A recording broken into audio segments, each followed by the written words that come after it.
Thekkady tourism നിർത്തലാക്കാൻ വനംവകുപ്പിന്റെ തീരുമാനം. തേക്കടി തടാകത്തിൽ കെടിഡിസിയുടെ ബോട്ട് സർവീസുകൾ നിർത്തലാക്കാൻ തേക്കടി വനംവകുപ്പ് ഡെപ്യൂട്ടി ഡയറക്ടർ കെടിഡിസി അധികൃതർക്ക് കത്ത് നൽകി.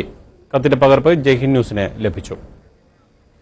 വിവരങ്ങളുമായി അഷ്റഫ് കരിപ്പായിൽ ചേരുന്നു. അഷ്റഫ്, പ്രത്യേകിച്ചും തേക്കടിയിൽ എത്തുന്ന സന്ദർശകർക്ക് കനത്ത തിരിച്ചടി തന്നെയാണ് ഈ ഒരു നിലപാട്. എന്താണ് ഈ കത്തിൽ വിശദമാക്കുന്നത്? ജോയ്, തേക്കടി തടാകത്തിൽ ജലനിരപ്പ് കുറയുന്നതോടെ മുൻ വർഷങ്ങളിൽ ബോട്ട് ലാൻഡിംഗ് നിലവിൽ സ്ഥിതി ചെയ്യുന്ന സ്ഥലത്ത് നിന്നും 1 കിലോമീറ്റർ ദൂരത്തിൽ മാറ്റിയാണ് താൽക്കാലിക ബോട്ട് ലാൻഡിംഗ് സ്ഥാപിക്കുന്നത്.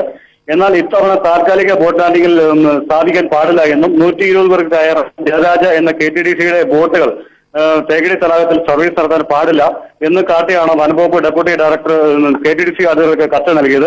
മുൻ വർഷങ്ങളിൽ വേനൽ കനക്കുമ്പോൾ തേക്കടി തടാകത്തിൽ താൽക്കാലിക ബോട്ട് ലാൻഡിംഗ് നിർമ്മിക്കാറുള്ളതാണ്. എന്നാൽ തേക്കടിയിലെ ടൂറിസം നിർത്തലാക്കാനുള്ള ഈ തീരുമാനത്തിന്റെ ഭാഗമായാണ് വനംവകുപ്പിന്റെ പുതിയ നീക്കം. ഇത് വിനോദസഞ്ചാര മേഖലയ്ക്ക് കനത്ത തിരിച്ചടിയാവുമെന്നതിൽ യാതൊരു സംശയമില്ല. കഴിഞ്ഞ ആഴ്ചകളിൽ പൂജ, മുഹറം അവധികൾ ആഘോഷിക്കാനായി തേക്കടിയിൽ വിനോദസഞ്ചാരികൾ വൻ തിരക്കായിരുന്നു.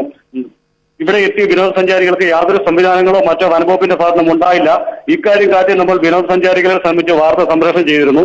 വനംവകുപ്പിന്റെ ഇത്തരത്തിലുള്ള നീക്കം പ്രത്യേകിച്ച് തേക്കടി, മൂന്നാർ അടക്കമുള്ള വിനോദസഞ്ചാര മേഖലയ്ക്ക് വൻ കനത്ത തിരിച്ചടിയായി മാറുകയാണ്. ജോയ്, തീർച്ചയായും വിശദാംശങ്ങൾ നൽകിയത് അഷ്റഫ് കരിപ്പായിൽ.